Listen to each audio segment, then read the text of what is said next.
Vamos a empezar entonces. Perfecto, ya estamos listos. Así, ya está.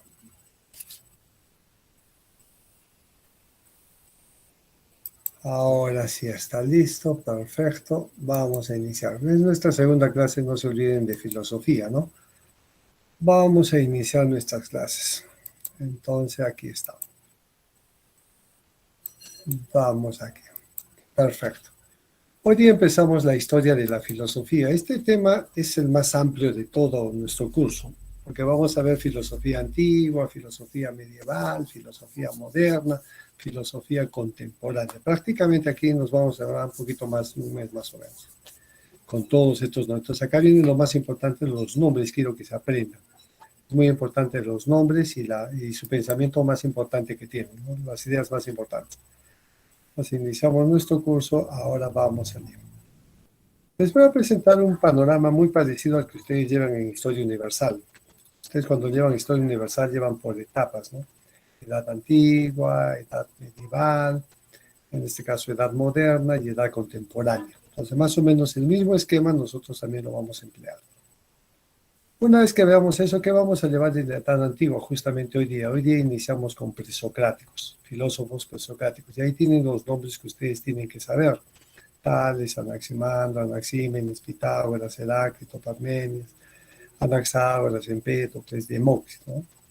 Y luego tienen por allí, por ejemplo, después vendrá otra etapa que se llama apogeo griego. Justamente apogeo griego porque es lo mejor de la filosofía antigua. Y ahí tienen a Sócrates, Platón y Aristóteles y a un movimiento que se llamó los sofistas. Después les explicaré de qué se trata. Una vez que terminemos ello, pasaremos a otra clase que son la filosofía helenística romana. Y ahí tienen a los cínicos, los irenaicos, los estoicos, los epicúreos, los escépticos y los neoplatónicos. Esas palabras es inevitablemente que tienen que saber de qué se trata. Entonces es muy importante averiguar eso, ¿ah? Luego en la edad medieval veremos, por ejemplo, el pensamiento medieval con la patrística de San Agustín, la escolástica de Santo Tomás de Aquino, y veremos algunos problemas de la edad medieval, problemas filosóficos se supone, ¿no? Una vez que terminemos la edad medieval, pasaremos a la edad moderna, y en la edad moderna tenemos a filósofos como Descartes, Locke, Hume, Kant, y tenemos a filósofos del siglo XIX como Hegel, Marx, Nietzsche. Mucho cuidado. Y finalmente terminaremos pues con la edad contemporánea. Y en la edad contemporánea tenemos a las escuelas denominadas como el marxismo, la fenomenología, la hermenéutica y la posmodernidad. Como pueden ver, son bastantes clases, ¿no? Así, pues más o menos ponemos cada de esos cuadraditos por una clase. Obviamente, pues tenemos más o menos un poco más de un mes, ¿no? Entonces, por favor, esos nombres es inevitable que ustedes sepan. Un muchachito que se vaya de la academia y que no sepa qué es lo que dice Kant, qué es lo que dice Hegel, o qué postulan, por ejemplo, los hermenéuticos, o qué dicen los sofistas, ¿no? Entonces es necesario, ustedes tienen que manejarme eso. Entonces ya lo tienen. Este es el panorama general de la filosofía que nosotros vamos a abordar, ¿ya? Son los temas, esencialmente. Después ya veremos otras cosas que vienen.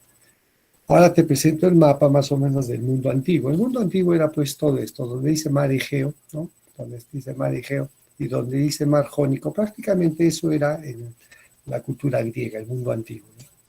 Ahora vamos a ubicar dónde nació la filosofía. Si te fijas, dice, hay un lugar a tu derecha que dice Jonia, ¿no? Jonia. ¿Ya? Justamente por allí surge la filosofía. ¿En qué lugar de Jonia surge la filosofía? Donde dice Mileto, donde estoy apuntando, ¿no? Mileto dice, ahí está. Aquí surge la filosofía el siglo VI antes de Cristo.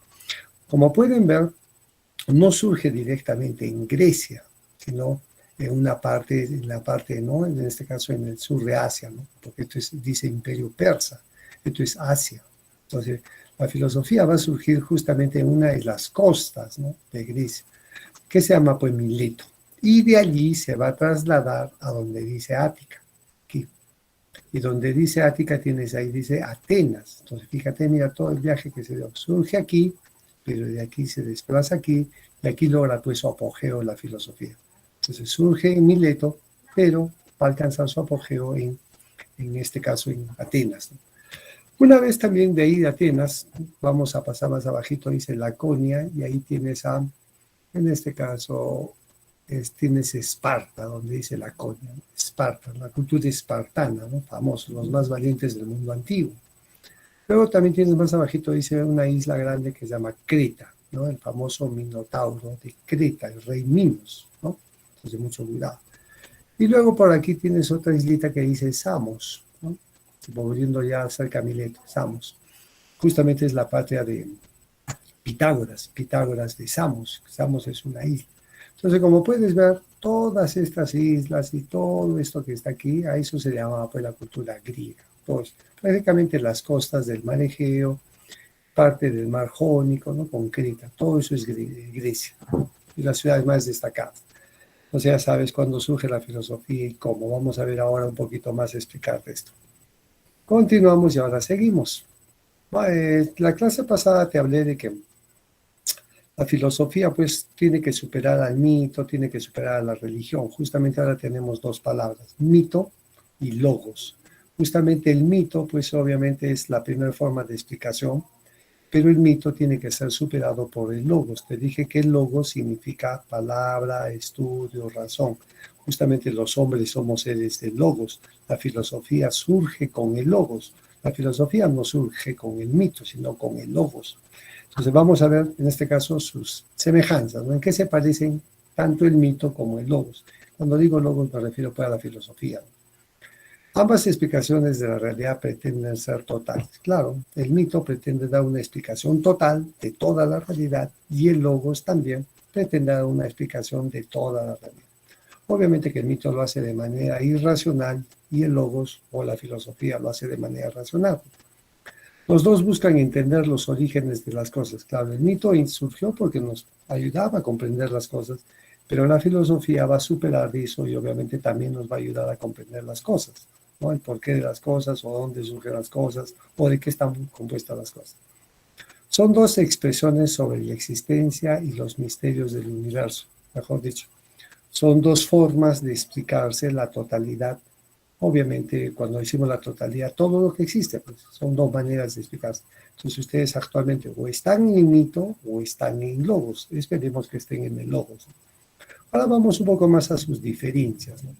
Pues todo lo que tienes en este lado tienes el mito y todo lo que está en azulcito obviamente es el logos o la que fue filosofía. El mito, mira lo que significa la palabra mito. Significa discurso, significa palabra, significa conversación, significa proverbio, significa, por ejemplo, fábula, ¿no? Y lo que exige un mito generalmente es la creencia, porque por muchos de ustedes creen que van a ingresar, entonces hay un problema. La creencia es un mito. En cambio, el logos, lo que es la filosofía, se entiende como palabra, como expresión, como pensamiento, como discurso, como concepto, como habla, como verbo, como razón, como inteligencia, como ley, como principio, como norma. Y obviamente en filosofía o en logos, lo que acá vale pues son las razones, ¿no? Más que las creencias, acá valen las razones. ¿Cómo tú demostrarías que estás listo para ingresar? Por razones, pues, ¿no? Por comprobaciones, no por creencias. El mito se basa en la creencia.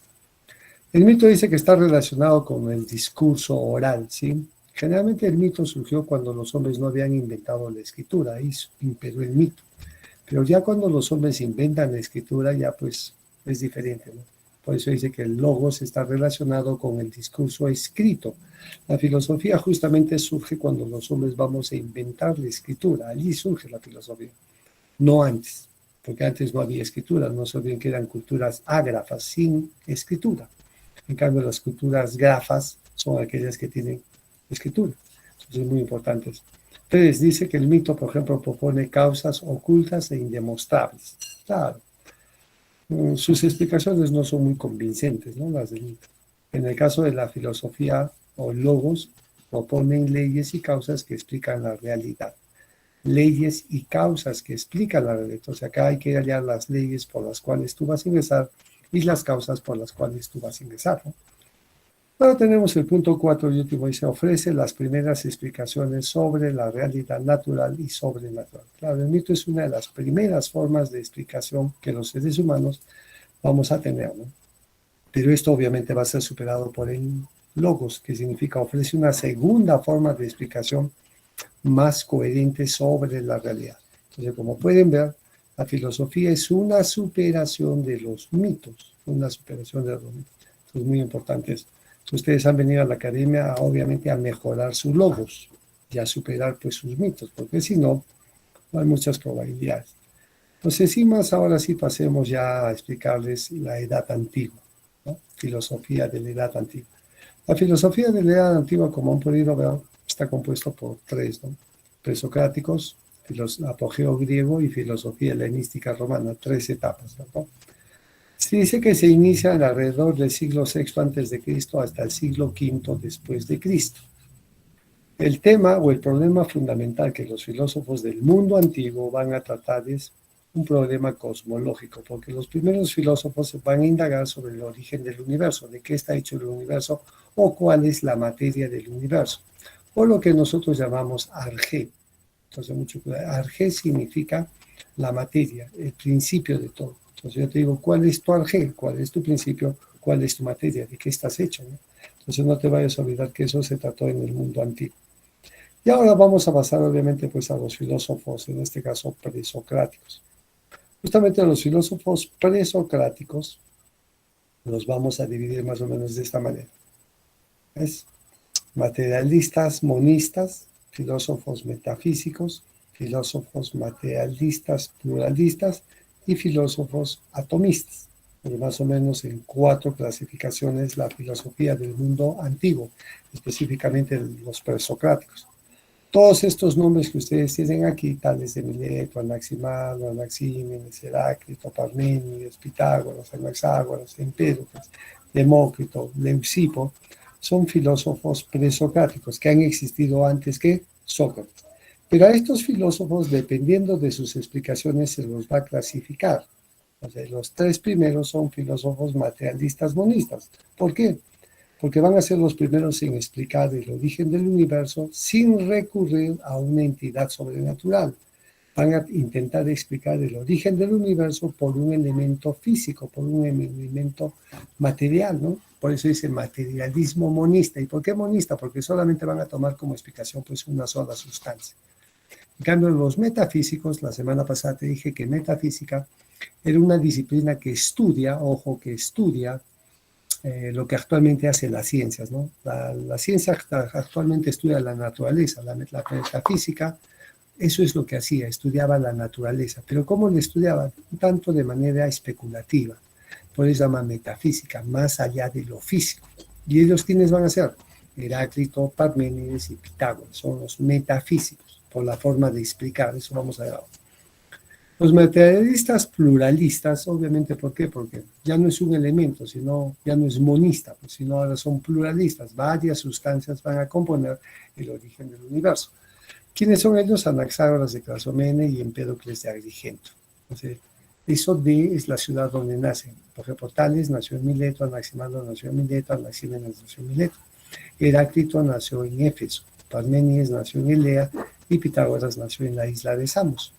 Anaxágoras de Clazomene, los materialistas pluralistas, nace pues en Clazomene y Empédocles nace en la ciudad de Agrigento.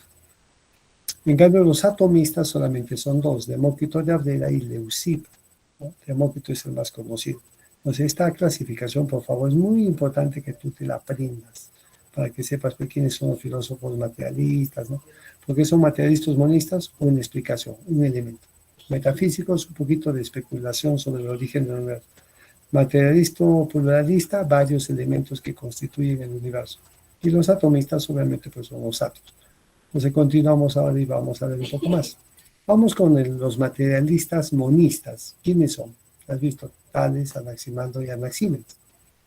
Todos ellos nacieron en Mileto. Justamente ahí pues surgió la filosofía, ¿no?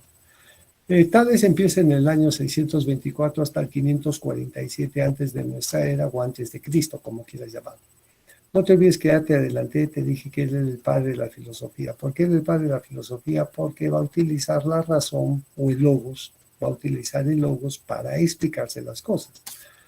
Por eso que él va a destacar en matemáticas, en geometría, en física y un poco en política. Entonces, como puedes ver, este filósofo pues sabía muchas cosas, ¿no?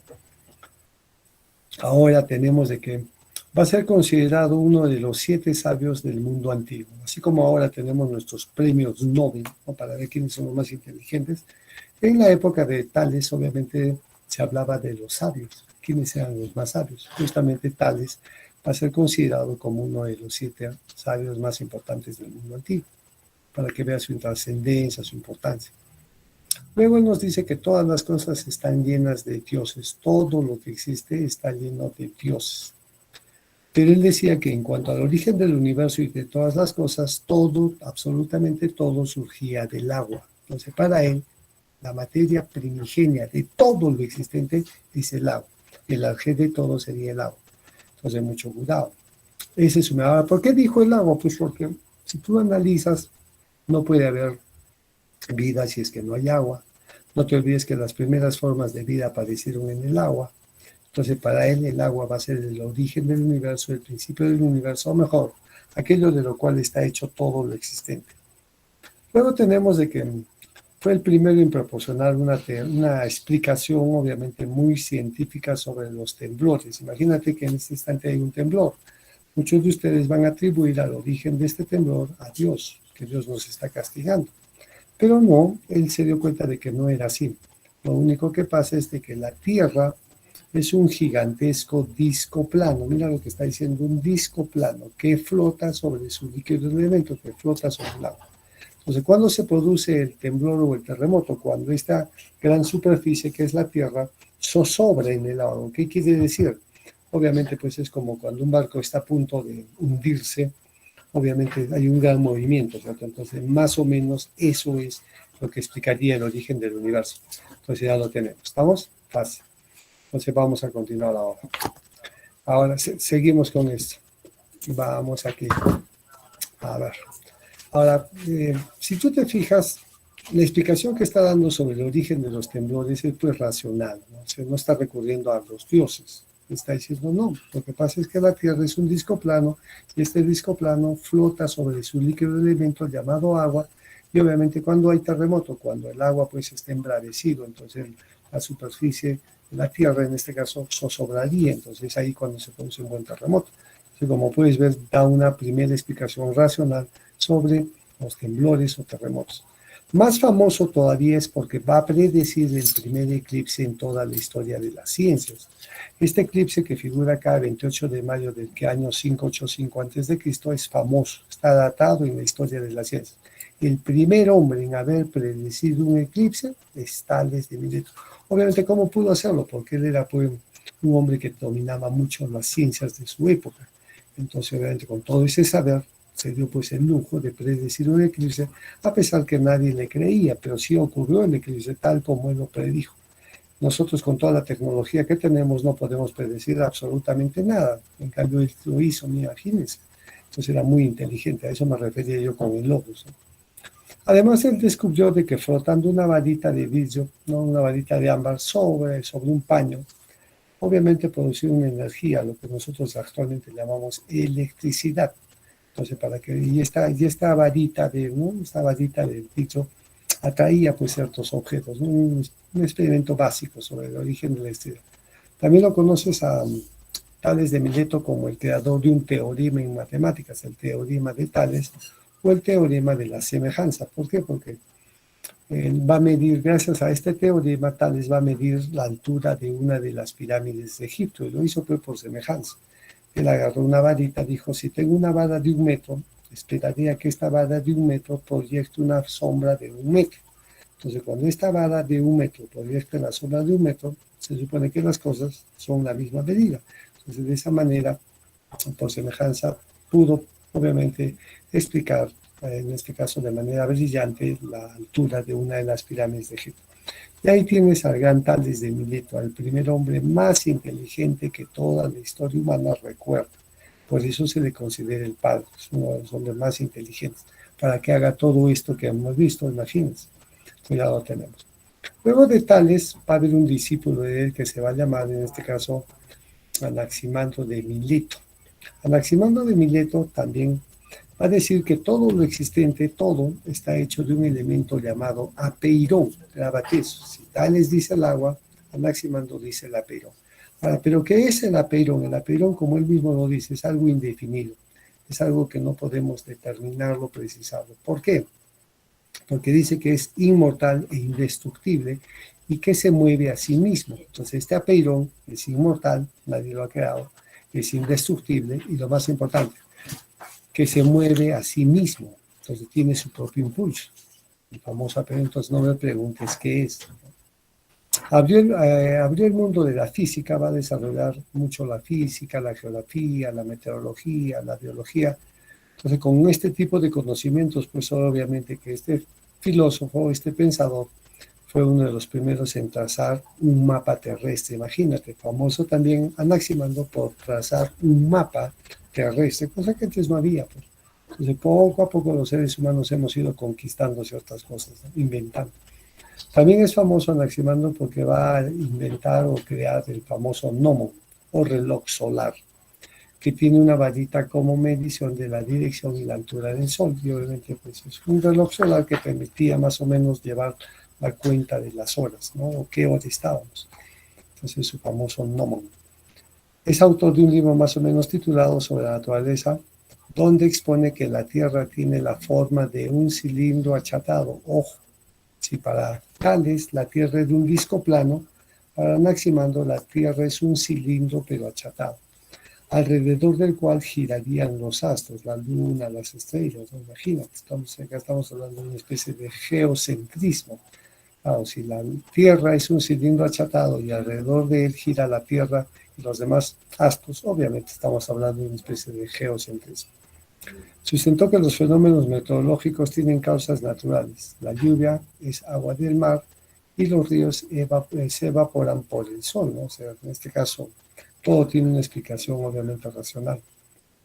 Y fue uno de los primeros en exponer una teoría sobre la evolución del hombre. Entonces, mucho antes que Darwin, ya Anaximandro decía de que el hombre primitivo obviamente no era este mismo hombre, sino que el hombre primitivo vivía en el fondo del mar. Y este hombre primitivo tenía la forma de un pez, de un pescado, y que poco a poco fue pues sufriendo modificaciones y al final pues sube a la superficie. Más o menos lo que la teoría de la evolución nos explica, ¿no? Algo parecido. Para que veas que él es también otro de los hombres más inteligentes, pero no te olvides su apeirón, o también llamado lo indefinido. Luego de Anaximandro tenemos a otro filósofo de Mileto, en este caso va a ser Anaxímenes de Mileto. Entonces ya tienes a Tales, tienes a Anaxímenes, a Anaximandro y ahora tienes a Anaxímenes. Anaxímenes de Mileto dice que todo lo existente, todo está compuesto de aire, o también le puedes llamar neuma. De él surgirían por condensación y por rarefacción todo lo existente, en este caso del aire. Entonces el aire se condensa, el aire se rarefacciona y de él surgen todas las cosas. Ahora vamos a ver aquí. La rarefacción genera el fuego, mientras que la condensación, el viento, las nubes, el agua y la tierra y las piedras. Y a partir de estas sustancias se crean el resto de las cosas. Entonces todo está compuesto ¿de qué? De aire o también llamado neuma. Todo es aire, todo es neuma. Luego tenemos de que es uno de los primeros que va a concebir que el alma es un elemento material, ¿no? Consistente de aire que da vida al cuerpo, ¿no? Entonces el alma no es pues algo espiritual o algo ideal, todo lo contrario, es algo material y que está compuesto pues también de aire. No te olvides que en épocas frías nosotros respiramos y obviamente has visto cómo emitimos vapor, ¿no? Por la diferencia, pues más frío afuera y más caliente adentro, obviamente por esa desigualdad se nota una especie de vapor, ¿no? Se dedicó a temas como, por ejemplo, los cosmogónicos sobre el origen del universo, la cosmología, cuando surge el mundo, y a temas meteorológicos. Luego tenemos de que para él la Tierra era plana, como una hoja, y flota sobre la comprensión del aire. Ojo, la Tierra es plana, una hoja, pero flota sobre la comprensión del aire. No te olvides que Anaximandro habla del aire como principio de origen de todo. Entonces es muy importante. Entonces ya tienes Tales, Anaximandro y Anaxímenes. A estos tres filósofos le podemos llamar nosotros filósofos físicos. ¿Por qué? Porque van a intentar explicar el origen del universo desde un elemento natural. No te ves que estos los tenemos clasificados como materialistas monistas. Materialistas porque toman algo natural, algo real.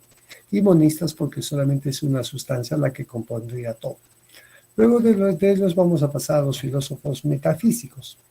Y dentro de ellos tenemos a Heráclito de Éfeso. Es muy importante que aprendas a él. Él tiene una obra más o menos que se titula De la naturaleza y obviamente se le conoce por su manera de escribir como el oscuro, ¿no? Se le llama el oscuro por la manera como escribía, un tanto confuso, un tanto no entendible, y por esa manera muy enigmática de escribir o de expresar su doctrina se le llamaba el oscuro. Además afirmaba que todo fluye, todo cambia, todo deviene. Entonces este es un descubrimiento pues, de la filosofía. La filosofía ha aportado a los seres humanos que todo está en constante y permanente, que cambia. O como le llamaba en griego, pantarrei, todo cambia, todo deviene. Además nos decía que nadie puede bañarse 2 veces en el mismo río porque nuevas aguas fluyen. Y eso es cierto, pues a ver, métete a un río, ¿tú crees que las aguas son las mismas de ese río? No, cada segundo el agua está cambiando, está pasando. Entonces, como puedes ver, la manera como explica es un tanto no tan clara, ¿no? Entonces, por eso él decía somos y no somos. Imagínate, somos y no somos. Entonces, como puedes ver, es muy contradictorio. Por esa manera de filosofar se le llama pues el oscuro. O a veces se le llama también el triste, ¿no? A Heráclito se le conoce como el filósofo triste. Luego tenemos que este mundo, el mismo para todos, ha sido creado por ningún Dios, es lo que él dice, ¿no? Este mundo, el mismo para todos, no ha sido creado ni por ningún Dios ni por ningún hombre. Tan solamente es fuego que se apaga según medidas o se enciende según qué medidas. Pero para él, ¿cuál es el origen del universo? El fuego. Todo está hecho de fuego. Y si te fijas, el fuego es una sustancia que constantemente está cambiando, nunca tiene la misma forma. Entonces, grábate. Heráclito tal vez por la manera como explica, por eso se llama metafísico. ¿Sí? Imagínate que dice que todo cambia, que nadie puede bañarse 2 veces en el mismo río. Y efectivamente tiene razón, porque son siempre nuevas aguas las que nos están bañando, pero no es las mismas aguas. Por lo tanto, no sería el mismo río. Entonces, mucho cuidado. Luego tenemos, por ejemplo, que él decía que todo, la guerra es la madre de todas las cosas. Por ejemplo, si tú quieres ingresar, tienes que aprender a matar. Solamente si tú matas acá gente con tus exámenes, ingresarás, pero si no tienes esa capacidad, ¿no?, de ganarles, obviamente es muy difícil que ingreses. La guerra es la madre de todas las cosas. Por ejemplo, quieres ingresar, es una guerra. Quieres vivir, es una guerra. Quieres estudiar, es una guerra. Todo es una guerra. Todo es conflicto. O sea, eso es la parte interesante del Heráclito, que consigue, porque todo, absolutamente todo, está en constante y permanente cambio. Por eso tendrá las siguientes frases como lo frío se calienta, lo caliente se enfría, lo húmedo se seca, lo seco se humedece. Entonces, como puedes ver acá, los contrarios están constantemente en una cuestión de intercambio. Siempre están cambiando, nunca es lo mismo. Y efectivamente es la manera pues, como nosotros debemos de explicar todo esto. Y además él decía de que todo está regido por el Logos. ¿Qué es el Logos? Una ley universal. Entonces, lo que gobierna este mundo no son los dioses, sino una especie de ley. Lo que ellos le van a llamar el famoso Logos, el famoso fuego, ¿no? Todo está hecho de fuego. Aquí tenemos la imagen del filósofo Heráclito de Éfeso. No te olvides, todo está hecho de fuego, todo está en constante y permanente cambio. Y obviamente, pues que todo es una guerra, ¿no? Una guerra entre dos. Por ejemplo, entre tú mismo. Tú tienes tu parte positiva y tienes tu parte negativa. Dependerá pues de quién gane, ¿no? Si gana lo positivo, ingresarás. Pero si gana lo negativo, obviamente no tendrás muchas opciones. Luego tienes a otro filósofo metafísico que es Parménides de Elea. Parménides es famoso porque él nos dice lo siguiente, que este mundo es una esfera inmóvil y completamente llena. Mira lo que está diciendo, es una esfera inmóvil que no se mueve y completamente llena. ¿Qué nos está dando a entender justamente esto? Postula que todo, absolutamente todo, está hecho de ser. Esta palabrita yo ya te la mencioné la semana pasada. Te dije que es una palabra netamente filosófica. ¿Por qué? Porque alude a todo lo que existe. Yo digo el ser de la cadena, todo lo que existe en la cadena, incluido tú, incluido yo. Entonces, mucho cuidado. Pero este ser, que es todo, es eterno, es inmóvil, es infinito, es inmutable. que solamente sería conocible por medio del pensamiento, por medio del pensamiento.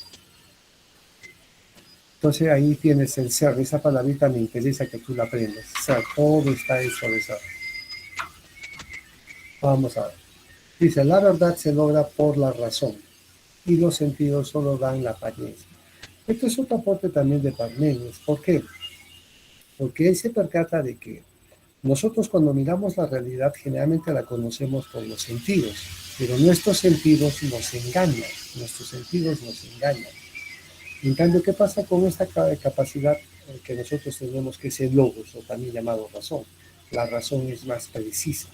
Entonces, mucho cuidado, no te confíes en tus sentidos, confíate en tu razón. Por eso es a lo que has venido, es a eso, a elevar tu razón, a elevar tu logos. ¿Y eso cómo se eleva? Te dije la semana pasada, por medio del conocimiento, los libros, hay que leer libros. Esa es la única manera. Entonces, si quieres la verdad, tienes que utilizar tu logos, tu razón. Todo lo que existe no está sujeto a cambio o a movimiento. Ojo, Parménides tiene una teoría opuesta a la de Heráclito. Heráclito nos dice que todo cambia. Parménides nos está diciendo lo contrario, que nada cambia. Que todo lo que existe, obviamente, pues no se mueve. Mucho cuidado. Por eso él dirá, el ser es y el no ser no es. Entonces, con esta frase que nos está diciendo, cuando dice él que el ser es, que lo único que existe es el ser, y el no ser no puede existir, por lo tanto no hay ese cambio, cosa que Heráclito dirá que sí hay un cambio. A ustedes me dirán, profesor, entonces de estas dos doctrinas, ¿cuál es la correcta? Las dos. ¿Por qué? Porque si tú te fijas, para una persona común y corriente, este mundo no cambia, parece que el mundo es el mismo. A una persona no tan inteligente, este mundo es el mismo. En cambio, para una persona más inteligente sí se percata de que este mundo está cambiando. Y efectivamente, ¿ves? Las dos tienen razón. Depende del nivel de inteligencia que estés. Si estás en un nivel muy bajo, obviamente te das cuenta que nada cambia. Pero si estás en un nivel muy alto, te vas a percatar de que todo está en constante y permanente cambio. Entonces no te olvides de Heráclito y Parménides. Tienen dos tesis contradictorias. Luego nos dice que si nosotros percibimos la pluralidad de cosas, es porque pertenece a los sentidos, al mundo no verdadero. Claro, los sentidos me informan que hay una cantidad, ¿no?, grande de ¿qué? De cosas. Grande de cosas. Entonces, ¿qué sucede? De que los sentidos me informan de que hay muchas cosas y que estas cosas obviamente no cambian, pero la razón me da, ¿no? La razón me dice que no, que sí hay muchas cosas, pero que sí estas cambian, bajo la doctrina de Heráclito. En Heráclito todo cambia, pero en Parménides nada cambia, no te vayas a olvidar eso. Aquí tienes al famoso Parménides. Entonces, grábate el nombre, Heráclito contrario a Parménides, Parménides contrario a Heráclito. Entonces, tú aquí puedes percibir que nada cambia, eres pues seguidor de Parménides, pero si te percatas que todo cambia, sería seguidor de Heráclito. Mucho cuidado. Vamos aquí. Un discípulo de Parménides va a ser Zenón de Elea, Zenón, su discípulo. ¿Ya? Él también es famoso porque dice que todo está hecho de ser, todo. Ya sabemos que es el ser, todo lo que existe. Pero más famoso es por esta palabrita, aporías, dice acá, ¿no? Aporías. ¿Qué son las aporías? Son razonamientos que nos intentan demostrar que el espacio, el tiempo y el movimiento no existen. Entonces, lo que afirmaba su maestro, que en este caso es Parménides, Parménides intentó demostrar de que nada cambia, entonces él va a inventar, Zenón va a inventar, ¿qué va a inventar? Las famosas aporías. ¿Qué son las aporías? Vamos a verte ahora, vamos a explicar. Acá tienes la aporía de la dicotomía, tienes la aporía del Aquiles y la tortuga, y tienes la aporía, por ejemplo, de la flecha. Entonces, te voy a explicar. Entonces, estos tres son argumentos que nos van a demostrar que no hay el cambio, que no existe movimiento. Entonces, vamos a ver en qué consiste. La aporía de la dicotomía, más o menos es esto. Tengo un punto A y luego yo quiero ir a un punto B. Si quiero ir del punto A al punto B, dice Zenón, tengo que pasar por la mitad de A y B, que sería C. Ahora, si yo quiero ir de A a C, antes de llegar a C, tengo que pasar por la mitad de A y C, la mitad. Y antes de llegar a eso, otra vez la mitad, de la mitad, de la mitad, de la mitad. Entonces, ad infinitum. ¿Qué quiere decir? Que nunca llegaríamos. ¿Por qué? Porque siempre va a ser la mitad y la mitad y la mitad y la mitad y la mitad y así hasta el infinito. Si lo concebimos desde el punto de vista teórico es aceptable, claro. La mitad y la mitad y la mitad y la mitad. Nunca llegaríamos a ninguna mitad, ¿no? Entonces, a eso le llama él la famosa dicotomía. Lo que está intentando demostrar es de que el espacio, el tiempo y el movimiento pues no existen. Entonces, mucho cuidado. Luego tenemos de Aquiles y la tortuga, es otro argumento, algo parecido. Aquiles, el hombre más veloz, va a competir con una tortuga, el animal más lento. Imagínate, el hombre más veloz con la tortuga, el animal más lento, y supongamos que la tortuga le lleva una ventaja de 1 kilómetro a Aquiles. La pregunta es, ¿algún día Aquiles alcanzaría a la tortuga? Bueno, nosotros diríamos que sí, ¿no? Claro, algún día la va a alcanzar porque es el más lento y el más rápido. Pero él dice no. ¿Por qué? Porque si la tortuga está aquí, digamos, 1,5 kilómetros, para que Aquiles llegue al 1,5 kilómetros, tiene que pasar por los 750. Y antes de los 750 por la mitad, de la mitad, de la mitad, de la mitad, de la mitad.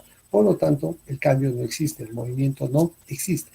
Entonces, él lo que está hablando no es pues de un Aquiles real ni una tortuga real, está hablando de un Aquiles y una tortuga ideal. Idealmente es correcto, pero en la realidad obviamente pues no sería esto correcto, porque la Aquiles pasaría, alcanzaría y pasaría la tortuga, ¿no? La otra aporía de la flecha es algo parecido. Imagínate un soldado antiguo con su arco y con su flecha. Y este arquero va a disparar pues su flecha. Entonces, dispara la flecha y yo te preguntaría, ¿la flecha se está moviendo o no? Obviamente tú me dirías que sí, pero si no te diría, no, estás equivocado. En un momento la flecha está aquí, en otro momento aquí, en otro momento aquí, en otro momento aquí. Nunca llegaríamos. Entonces no hay movimiento, el espacio y el movimiento no existen. Y son las tres aporías pues de Zenón. Zenón intenta demostrar eso, ¿no? Que el movimiento es imposible. Ahora, estos argumentos de Zenón hasta la fecha nunca han sido rebatidos, nadie los ha rebatido. ¿Por qué? Porque no está hablando pues en el mundo real, no está hablando de algo tangible, él está hablando de un mundo ideal, que los hombres pues conocemos como el mundo de las matemáticas. En ese mundo, obviamente pues no hay cambio, en ese mundo siempre se da la mitad de la mitad. Entonces ya aquí los filósofos se dan cuenta que no solamente existe el mundo real, el mundo de los sentidos, que es un mundo a veces de engaño, pero también hay otro mundo que es un mundo que solamente nos corresponde a nosotros, en este caso a la especie humana, porque los animales tampoco tienen en este caso este tipo de, ¿no? de origen, entonces mucho cuidado, de explicación, entonces ya lo vamos a ver. Otro metafísico más es Pitágoras de Samos, así se llama, Pitágoras de Samos. Entonces ya saben, ¿quién es? Heráclito, metafísico, Parménides, metafísico, su discípulo Zenón, también metafísico, y Pitágoras también es metafísico. ¿Por qué? Porque Pitágoras va a hablar de que todo está hecho de números, y acá hay un problema, pues cuando nosotros hablamos de números, a muchos, por ejemplo, a muchos muchachitos, a muchos estudiantes, les da miedo los números porque es algo muy abstracto, es demasiado abstracto. Y no te olvides que los números serían parte del ser, de todo lo que existe. Y él se percata, Pitágoras se percata que estos números son pues algo armónico, ¿no? Tienen una armonía media misteriosa, ¿no? Si te fijas ahí, por ejemplo, la matemática es muy interesante porque es muy misteriosa, ¿no? Coincide mucho, es como, por ejemplo, ahorita vamos a hablar de... Y aparte de esto, también los números tienen algo de espiritual, algo de perfecto, algo de así de inmortal. Vamos a ver ahora. Por eso es que Pitágoras va a tratar de explicar que todo lo que existe en el universo estaría constituido de números, todo es números. Y efectivamente es cierto, dime tú, ¿qué altura tienes? Números. ¿Cuánto pesas? Números. ¿Cuánto tienes que sacar para ingresar? Buenos números, todo es números, ¿viste? Entonces, mucho él ha matematizado la realidad. Pues. Más que ser un filósofo, Pitágoras también va a ser una especie de sumo sacerdote, porque en una ciudad llamada Crotona, él va a fundar una especie de secta religiosa. Más que una escuela, es una secta, donde habían hombres y mujeres y niños que pertenecían a una comunidad, vivían aislados, así como las comunidades religiosas actuales. Y donde pues el sumo sacerdote, la máxima autoridad era Pitágoras. Y él tenía pues una manera muy peculiar de vivir, si no veamos. Les prohibía, por ejemplo, a sus miembros ofrecer sacrificios sangrientos, matar animales. Les prohibía tomar vino. les prohibía comer habas, les prohibía comer laurel. Y obviamente, prácticamente, si te fijas, Pitágoras era un vegetariano, se prohibía sacrificios de animales, obviamente, pues no toleraba, no era pues carnívoro, era pues vegano, ¿no? Entonces mucho cuidado. Y aparte también de esto, los pitagóricos tenían un símbolo sagrado, así como los cristianos tenemos la cruz, los pitagóricos tenían la tetractis. La tetractis es un símbolo que ahora te voy a enseñar en un momento, es un triángulo, ¿no? Y en ese triangulito supuestamente estaba pues todo. Ese triangulito explicaba absolutamente todo. Por eso era muy místico, ¿no? Muy religioso, muy espiritual. Entonces vamos a ver. Y por lo tanto es que Pitágoras postula pues que el alma es inmortal y que éste se reencarna, que pasa de cuerpo en cuerpo, que nunca muere. Simplemente el alma pasa de cuerpo en cuerpo y va transmigrando, ¿no? Entonces, mucho cuidado. El primer pensador de toda la historia en hablar de la inmortalidad del alma es el famoso Pitágoras. Y tú también lo conoces pues, porque tiene su famoso teorema de Pitágoras, ¿no? Y aquí está su famosa tetractis, ahí la tienes, esa es la tetractis. Si te fijas, es un triángulo que está compuesto por uno, 2, 3, 4 puntos, uno, 2, 3, 4 puntos, uno, 2, 3, 4 puntos. Si sumas, suma 10. Para él el número 10 es el número áureo y del número perfecto.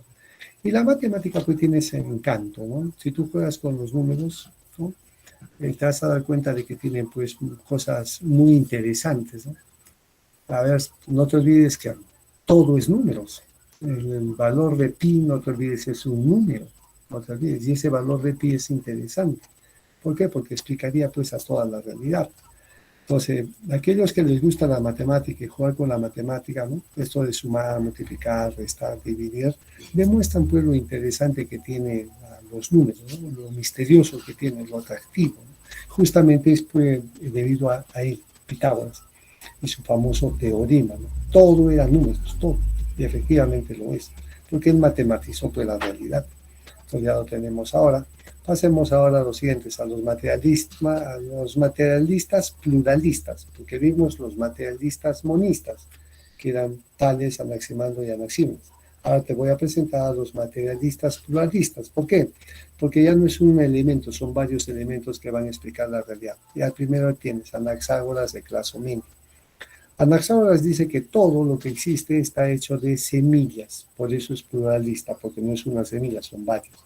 Y estas semillas también las puedes llamar espermata o también las puedes llamar homeomedías. Semillas, espermata, homeomedías, de las cuales estarían constituidas las cosas. Pero obviamente estas semillas están reguladas o están regidas por algo que llamaba nous. ¿Y qué es el nous? Una inteligencia, un espíritu divino. Lo repito, todo está hecho de semillas, pero estas semillas están gobernadas por algo llamado nous, que sería pues una especie de inteligencia, ¿no? O de espíritu. El nous lo conoce todo, famoso por su principio de todo está en todo. Mira lo que dice, todo está en todo. Todo es como yo estoy en todo. Imagínate, el universo está en todo, hasta en mí. O sea, interesante su frase, es muy abstracta para poderla comprender, pero sí se puede, todo está en todo.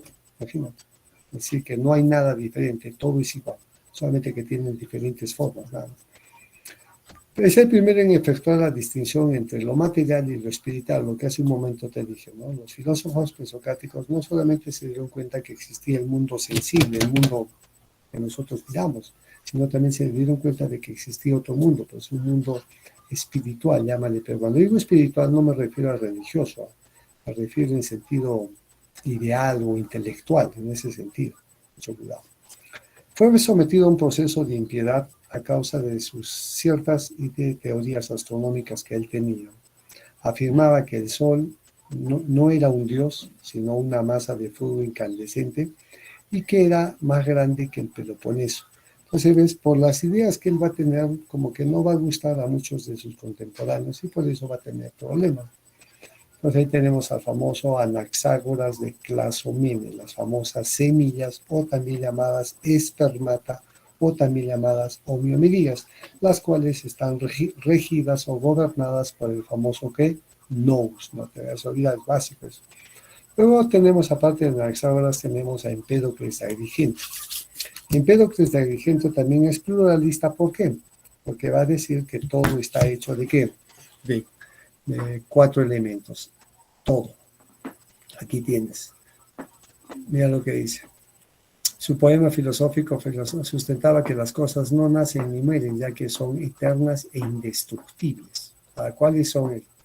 Todas las cosas están hechas de 4 elementos: tierra, agua, aire y fuego. Los 4 elementos: tierra, agua, aire y fuego. Y estos 4 elementos pues son indestructibles, y de ellos estarían constituidas todas las cosas. Pero hay un problema.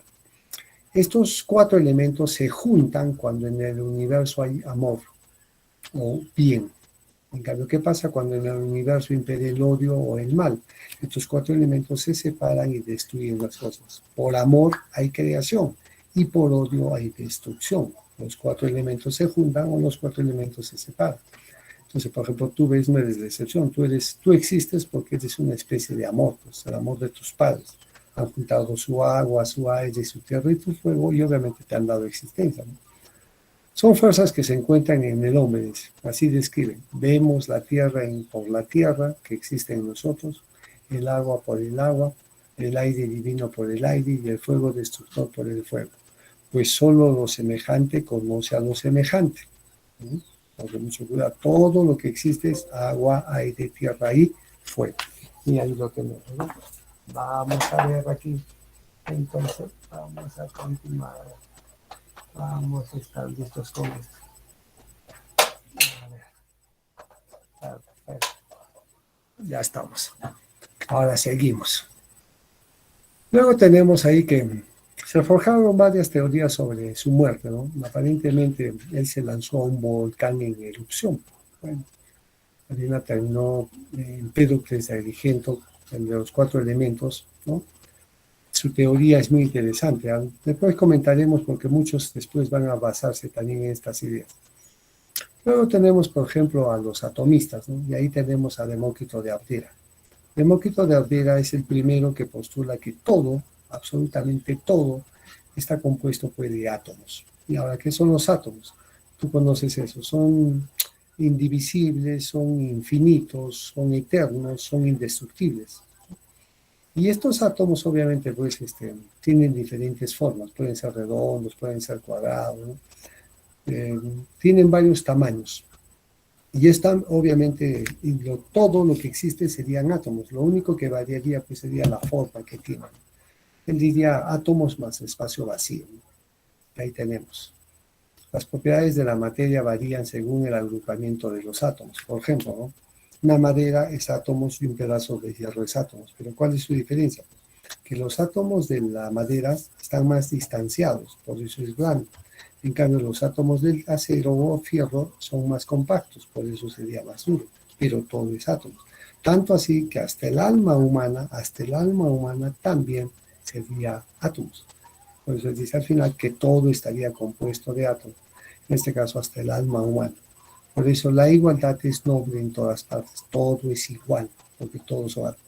Esta teoría va a desaparecer y vamos a redescubrirla más o menos en el siglo XIX, ¿no? La teoría atómica que aparece en la química. Pero esta teoría ya fue postulada mucho antes, ¿no? Los famosos atomistas.